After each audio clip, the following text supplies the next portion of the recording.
oui, toujours avec grand plaisir et content de m'en accueillir comme il retrouve Azot en direct depuis Saint-Pierre dans le sud de notre pays pour ce journal grand matin, ce journal en créole.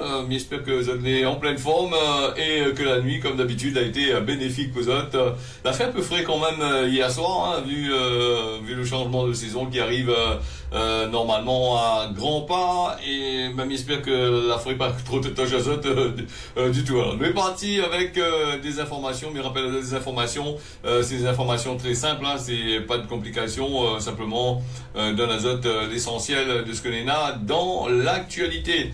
Mais on profite aussi pour saluer là les personnes que les calés branchées sur les réseaux sociaux, c'est les branchés sur la télévision. Mais les autres, tiens bon ensemble, largue pas et reste bien la même. Et puis nous saluons aussi les personnes là, qui fait des commentaires, tout ça là sur les certains réseaux. Là aussi, bien sûr, quand vous êtes bonnes commentaires. Et puis envoyez-moi des messages PSO pour soutenir ce journal là. Mais si encore, hein, tiens bon ensemble aussi, largue pas a besoin de ce soutien là pour donner nous un peu de courage le matin pour faire ça. Bon, vous allez partir comme le courage toujours un peu, il inquiète pas. Allez donc les victimes relogées structure d'accueil à Saint-André, des personnes qui ont été interpellées pour une pension marron. On est dans ça aussi à la Réunion malheureusement. Les pensions marron, c'est pas rien qu'étranger qui a embauché étranger pour il fait ça avec des étrangers. Là aussi famille entre familles qui fait ces fameuses pensions marron pour récupérer l'argent du vieux Moon, tout ça là. Donc là encore, ce lundi 15 avril 2024, les services de la police l'informer et informe l'interpellation de 3 individus pour délit de création d'un établissement sans autorisation, dite pension marron. Donc le travail dissimulé et abus de faiblesse. Il n'y a pas trop ce travail dissimulé, abus de faiblesse, ça tient en fou ça, mais travail dissimulé là, j'aime pas trop ça parce que l'argent n'est pas là, qu'est-ce que là aussi il faut faire très attention avec ça. Voilà, donc c'est la suite à une investigation qui a été menée par la police de Saint-André en collaboration avec l'agence régionale, l'ARS, la direction économique de l'emploi, la dite, connaît cette, ça va y battre de moun coupe-canne dans un carrossé à la nuit, là, donc là, et le département, une enquête a pu aboutir, hein, donc les 3 personnes étaient placées en garde à vue. Des autres côtés, 8 victimes ont été répertoriées, ils ont pu être pris en charge et relogés dans une structure d'accueil adéquate. Voilà, placés en garde à vue, les auteurs, ils devraient bien sûr répondre des autres actes devant le tribunal judiciaire. Voilà, donc ça fait un peu n'importe quoi, comment il arrive après, hein, donc retrouver devant le tribunal là-dessus. Hein.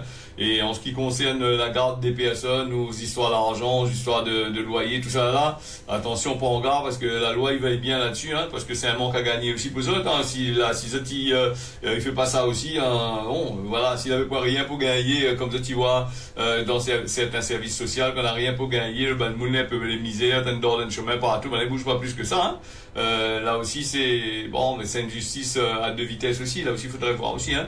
Donc, allez, nous les partis aussi sur une autre affaire qui est assez intéressant. Il dure. C'est ça, les hommes politiques, hein. Quand ils rentrent au pouvoir, les comptants, le dedans, ils sortent dehors, ils cacaillent en permanence pendant toute la mandature.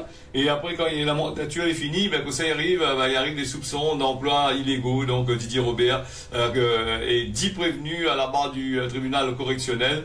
On va dire, moi aussi, c'est des élections qui approchent aussi. Peut-être bloquer le bouc aussi, pour pas que lui ça va vers les prochaines élections aussi, hein. Donc voilà, 10 prévenus aussi, et aussi l'ex-homme fort de la région l'a comparu ce lundi pour détournement de fonds publics, prise illégale d'intérêt et recel. L'affaire a été relevée par la Chambre régionale des comptes qui implique l'embauche irrégulière aux fins d'activité politique pour un coût présumé de 1,5 million d'euros. Lundi matin à 8 h, les 10 prévenus la tenue à la barre du tribunal de Champfleury, aux côtés de l'homme fort de la région, donc poursuivi pour détournement de fonds et prise illégale d'intérêt au cours de janvier 2015 à janvier 2021.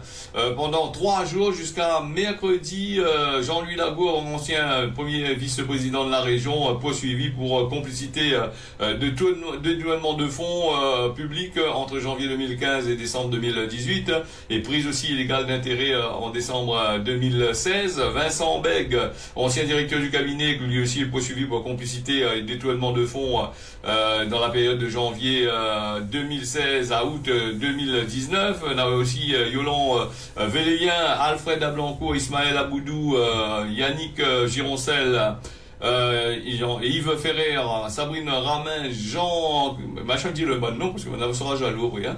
Donc Jean-Charles Maroudé, Ravi Velayoudom, donc il devrait répondre de recel de détournement de fonds publics pour des périodes différentes, hein. Donc là aussi bon, mais c'est ça, hein, quand il rentre dedans comme ça, et après quand il retrouve devant le tribunal, bon, pas lui l'a fait, pas moi l'a fait ça, Ali a fait ça. Donc l'affaire dite des emplois au cabinet a commencé par le signalement de la Chambre régionale des comptes, la CRC, en 2020, qui relève l'embauche des 22 collaborateurs au sein du cabinet de l'ancien président de la région, au lieu de 6 prévus par la loi. En clair, les prévenus, dont le nombre a largement été revu en baisse, voilà, les mal de soupçons de recrutement, tout ça l'a baissé un peu. D'autres choses aussi qui n'étaient pas trop ça aussi au cabinet de Didier Robert. Bon, les procédures de recrutement des agents n'auraient pas respecté certaines règles. Donc les activités politiques aussi, il était dedans aussi. Voilà, ça avait besoin un peu de monde pour travailler pour eux. Ah ben, c'est un peu comme dans tous les partis politiques, ça. Nous à ça comme ça parce que c'est un président de région et puis c'est les affaires, ils passent dans la presse pour dire que l'a fait. Mais ben, quand on avait fait ça, elle était en cours, personne n'a pas vu, hein. Donc c'est rien que là, 2-3 années après, ben, il voit que les comme ça. Bon, ben, c'est une bonne chose, mais il est pareil aussi pour les autres que les en place aussi, hein. Dans 2-3 années, on va retrouver les autres devant le tribunal là-bas pour répondre à certaines choses que les autres ont fait, hein. Par exemple, les emplois que n'a un peu la batte de haut, la machin, et quand ils rentrent comme ça dans la politique en règle générale, là, les bandes n'ont pas de colle papier dans le rond-point, là, pas de fait la politique, pour les autres là, ces bandes là, ils rentrent, non, même que la capacité, comment dire, la intelligence là-dessus, là, bon, ben, ils rentrent aussi, hein. Ils rentrent dans le travail. Et après, comment me disait ça, ben c'est quand la fini, ben voilà, il a les comptes là-bas, il maille un peu dedans, il vient un peu trapazoter un peu dedans. Donc nous va bien voir un petit peu que ça a fait cette affaire. Ben cela longtemps, c'est dur. Le bouc n'aura le temps d'aller dans une société vente en l'air, là-bas avant il travaille, hein. Et puis pour l'amende que ça va gagner, bon ben s'il y a gagné vraiment ramasser un peu avec la région. Si jamais il gagne une amende un truc comme là, bon, avec l'argent qu'il a dû ramasser, avec son bon salaire, il a gagné, tout ça là, son bon salaire va gagner, hein, donc, il pense que, voilà. Voilà pour cette histoire-là. Et puis nous les partis aussi avec les abus sexuels. L'église de la Réunion, le diocèse de la Réunion, on a créé une cellule d'accueil et d'écoute, hein, avant que les autres choses, ils viennent mailler avec eux là-bas pour fouiller un peu de bonnes affaires. Donc, comment dire ça, fait en sorte, que la point trop de problèmes, il montre que vous êtes dans la bonne volonté pour pouvoir essayer de trouver une solution à ces choses qui se passent dans l'église, hein. Ce lundi 15 avril, le diocèse de la Réunion de Saint-Denis a créé une cellule d'accueil et d'écoute pour les personnes victimes d'abus sexuels dans l'église, sous l'égide de Monseigneur Gilbert Aubry, que les désormais Monseigneur Pascal Chanpan, hein, le diocèse de la Réunion, il vient quand même de créer cette cellule d'accueil et d'écoute des personnes victimes de violences et d'agressions sexuelles. En général, les bonnes personnes, des agressions sexuelles comme ça, là, un peu de pudeur, ça, des fois, ça pas dire rien du tout. Il y a un ça entre eux autres, machin, et puis, c'est pour eux autres, c'est un honte d'avoir subi ce chose-là, mais il faut pas, hein, il faut aller voir, même que c'est le prêtre, même que c'est la religieuse qui a fait ça avec Zot Marmaille, des trucs comme ça là, mais voilà, on a des oreilles là-bas du côté au pays dans le pays d'Afrique là-bas, ils n'hésitent pas. Donc, si vous êtes des victimes de ce bonnes affaires-là, il faut aller, hein, c'est un bouc comme vous, et voilà, il faut aller dénoncer toutes ces choses-là pour qu'il n'y arrive pas à d'autres personnes que les en dedans, hein. Alors, la cellule est destinée à toute personne actuellement majeure, hein, donc il faut des majeurs, hein, quand les mineurs comptent pas, il faut dire maman et papa. Là, maman, pas s'attaquer à ça. Avant, ayant été victime de harcèlement, de violence, d'agression ou d'abus sexuels commis par un membre de responsabilité de l'Église, des membres comme le clergé, les évêques, les prêtres, les diacres, voilà, religieux ou religieuses, ou sinon ça, laïque, tout ça, dans là, il faut machin. La cellule est composée de personnes que les formées à l'écoute, voilà, donc ces personnes les formées à l'écoute, et puis que si c'est des personnes que dans l'Église lui-même, il y a un rapport avec. En tous les cas, c'est des personnes que les former. Après, quand on est dans une structure ou défendre aussi, là aussi, c'est une autre affaire encore. Hein. Si c'est des gens qui les former de l'extérieur, qu'on a les neutres là-dessus, ça va. Mais la plupart du temps, quand c'est des gens qui les formés dans cette histoire-là, ils fait partie de la structure, elle est assez compliquée aussi. Hein. Donc, ils protègent notre machin aussi. Si ça part à chef, descendre le bas de certaines choses. Hein. Donc, voilà aussi.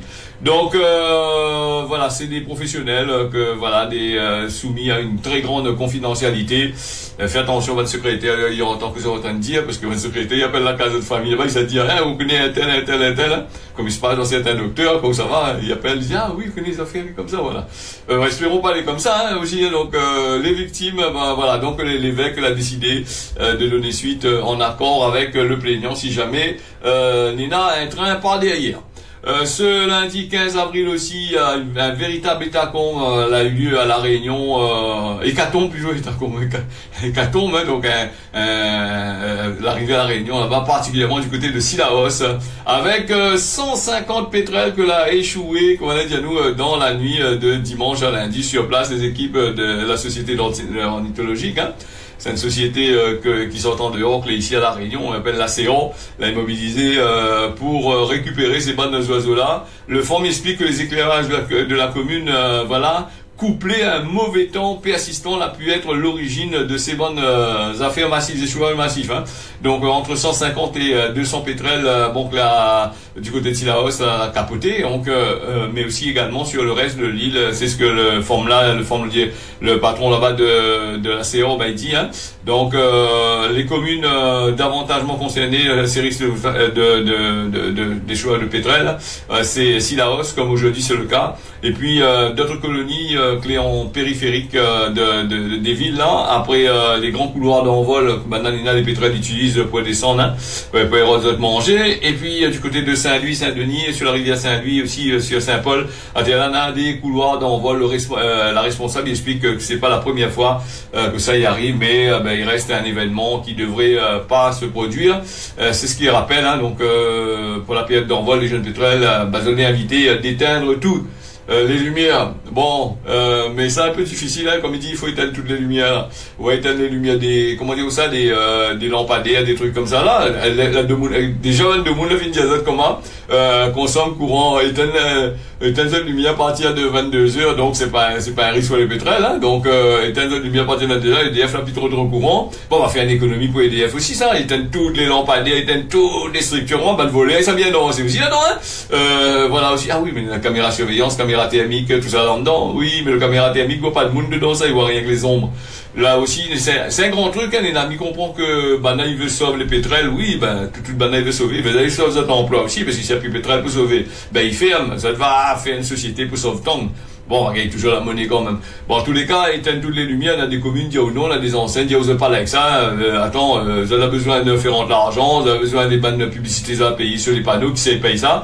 Voilà, donc, en tous les cas, si vous avez envie d'éteindre la lumière, vous allez éteindre partout, hein, donc, voilà, et là aussi il faut prêter attention à quand vous éteignent, garde bien dans quel quartier vous il est, hein, surtout actuellement avec les violences que l'on a partout dans ce pays-là, éteindre la lumière dans certaines villes, elle est un peu risquée quand même, non?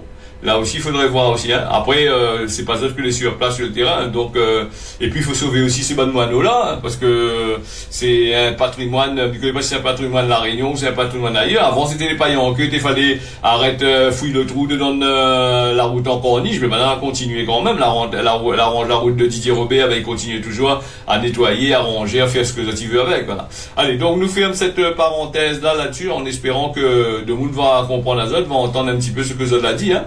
faut sauver les pétrels de barreau. Mais attention, hein, la Diao aussi, si Zot il fait pas ce que l'a été dit là, si le pour les contribuables ou les communes, plutôt les communes, hein, qui respectent pas ça, une amende sera donnée. Alors une amende assez chaud quand même, mais cette amende là, en fin de compte, là, il faut bien que Diao, hein, les communes n'ont rien à foutre de payer les amendes. Désolé pour les personnes qui pensent ah oui, la commune ça paye une amende bien fait poli, oui allez, oui là, bien ben non, la commune ça paye une amende, n'est pas normal. Ben quand la commune il paye une amende, avec celle-là, quel argent il paye avec l'amende? Il paye avec quoi? C'est avec l'argent des contribuables, de moun, il paye ses impôts, tout ça là. Oui, quand ils en ont rien à foutre, avec quoi le maire les payer, lui, avec quoi les bonnes employés de la commune les payer, avec quoi les employés des régions les payer, avec l'argent quoi, avec l'argent des contribuables, hein, avec l'argent des impôts, avec l'argent des taxes, hein, des trucs comme ça là. Mais quand tu mets par exemple une amende là, ben les amendes là que ça il fait, ben ça va dans les caisses de l'État donne un peu de subvention à ces bonnes associations là, parce que bon ben l'argent il rentre, hein. Ici c'est le nerf de la guerre, c'est de l'argent, hein, c'est de l'argent, hein. Tous les moyens, les bons peut-être acheter un amende, hein, ou travailler dans le chemin, ou l'auto, ou la pas brûler un feu, mais ou là, le boucle envie de besoin, un amende, il regarde là-haut, il fait arrêter là-haut, il contrôle là-haut, il veut vraiment faire de l'amende, mais il regarde tout autour de l'auto, si après, il n'a fait pas bon, hein. Il dit, ouais, si ça fait, il dépasse, il dit, oui, besoin d'amende pour ça, hein. Voilà. Allez, là, c'est pour les amendes, nous fermons là-dessus. Amendes, amendes ou pas amendes, ben faut payer, hein, donc voilà, et ça échappe pas, parce que si vous payez pas, là, il tire directement sur le compte. Okay? Quand on est là, on retrouve dans la merde avec des couverts, avec coup de banque. Alors la réforme majeure dans l'enseignement Madagascar, ça va du côté de Madagascar. Bon, pourquoi parler de l'actualité internationale dans ce journal-là depuis le début du mois?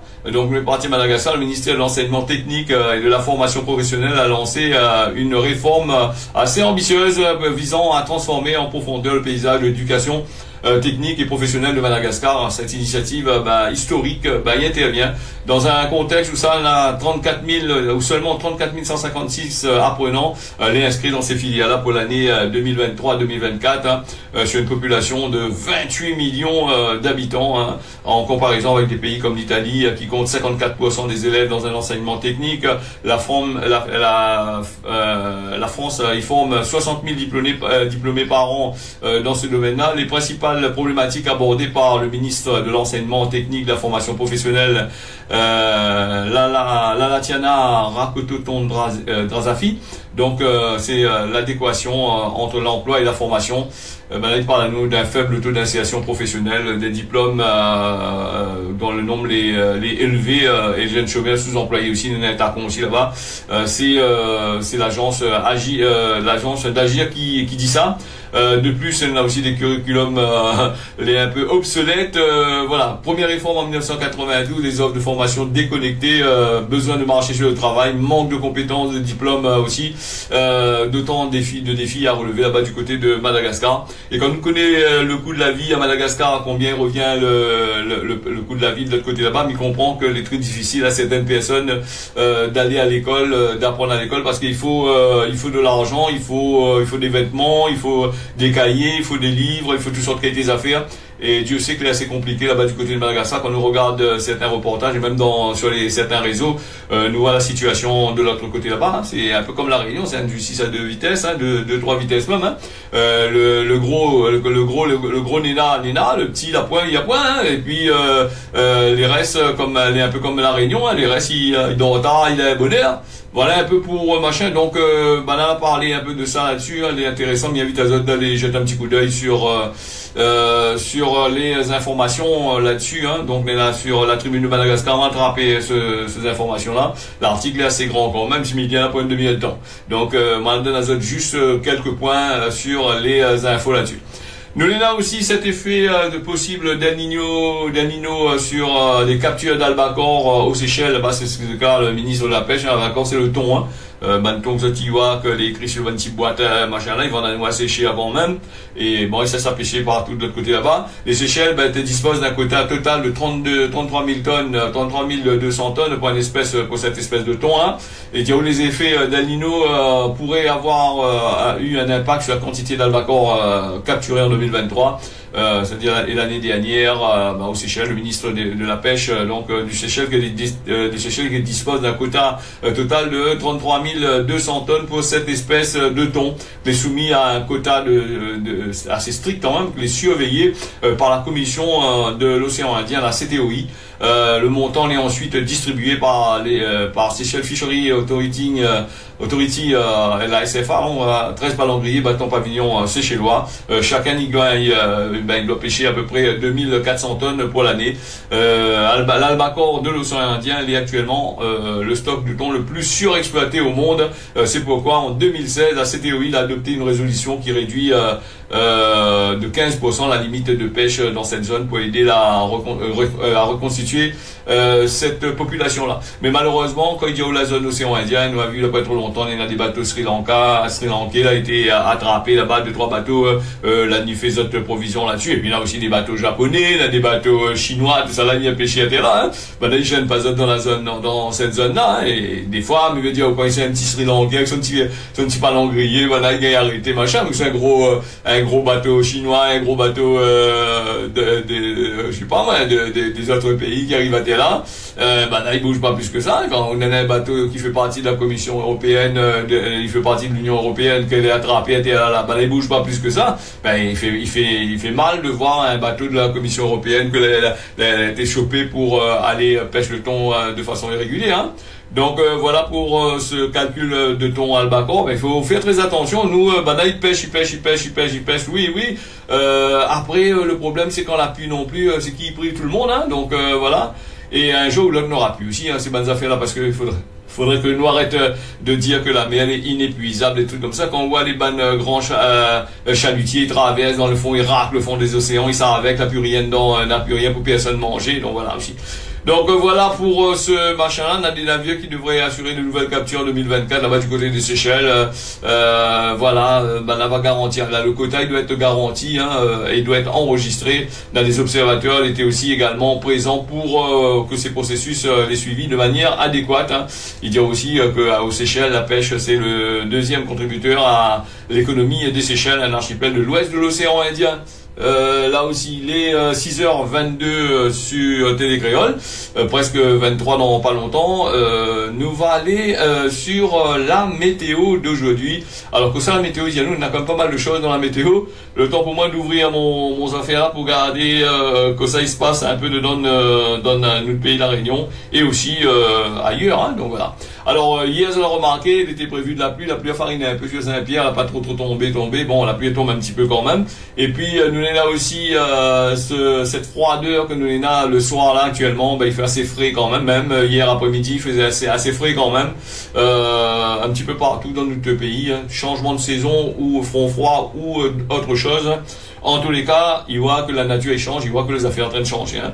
Alors du côté de Saint-Pierre aujourd'hui, dans 2-3 minutes le soleil lève, hein, 6h23 le soleil, 6h30 le soleil lève, hein, donc à Saint-Pierre dans pas longtemps, c'est-à-dire. Et puis nous on a aussi les couverts avec des possibilités de pluie aujourd'hui, hein, les plutôt couverts avec des possibilités de pluie aujourd'hui. Attendre demain normalement, on a du beau temps. Là. Du côté de Saint-Denis, nous on a des nuages prédominants, le temps les couverts avec probablement de la pluie par place. Il a hausse pareil, même temps, avec cet après-midi, la pluie en début d'après-midi actuellement, si la hausse les couvrir, elle est couverte. Hein. Saint-Joseph aussi, bon, elle est un petit peu dégagée ce matin, de la pluie qui risque de tomber là dans pas longtemps, oui. Et puis, elle est prévue du côté de Saint-Joseph, des nuages. Salazie, des nuages actuellement, de la pluie est prévue, et puis un temps plutôt couvert pendant toute la journée d'aujourd'hui du côté de Saint-André. Pareil, il fait un peu chaud quand même Saint-André aujourd'hui, 27 degrés attendu. Avec des nuages, le temps les couverts, risquable d'avoir de la pluie. Pareil du côté de la plaine des Palmistes. La plaine des Palmistes aussi, le temps 18 degrés quand même ce matin. Du côté de la plaine des Cafes aussi, nous on est à 19 degrés, n'a des nuages que les prévus. Peut-être de temps en temps des éclaircies dans cet après-midi. Ou ce matin aussi, hein, tout dépend, nous sommes dans un microclimat, quand il change. Hein. Saint-Paul, on a des nuages clairs, c'est bien comme qu'il faut là. Le temps, en fin de matinée, nous aura normalement de la pluie du côté de Saint-Paul, sinon le temps est couvert un petit peu partout là-bas. Hein. Grand B à l'île Maurice, plus de 29 degrés, avec du vent, beaucoup de vent là-bas. Le temps est assez gaillard quand même de l'autre côté bas. Pour lui, Nena du soleil ce matin. En fin de matinée, il y aura peut-être de la pluie avec aussi un peu de vent. 28 degrés quand même de l'autre côté là-bas. Rodrigue, Nena du beau soleil aujourd'hui avec 28 degrés quand même. Mamoudzou, des nuages qui prédominent avec peut-être de la pluie, on ne sait jamais. 31 degrés du côté de Mamoudzou. En jouant, les assez nuageux, le temps les couvert. Les couverts de l'autre côté là-bas, et du côté des Seychelles, Nonana, du soleil bien comme qu'il faut ce matin en début de matinée, et puis peut-être va changer un petit peu, nous aura de la pluie et nous aura de la pluie la semaine matinée plutôt, et cet après-midi on aura du soleil du côté des Seychelles. Tana, Nonana, le temps les nuageux avec des rafales de vent jusqu'à 29 km/h, assez nuageux, 18 degrés quand même à Tana arrive, et pour finir en Tirana, Nonana 30 degrés que les prévus avec du vent de l'autre côté là-bas. Voilà ce causait la réunion à l'infini. Il donne un rendez-vous d'ici demain matin à partir de 6h. Tiens, beau serré. Largue pas, ensemble nous, la même sur Télé Créole. Allez, nous on retrouve.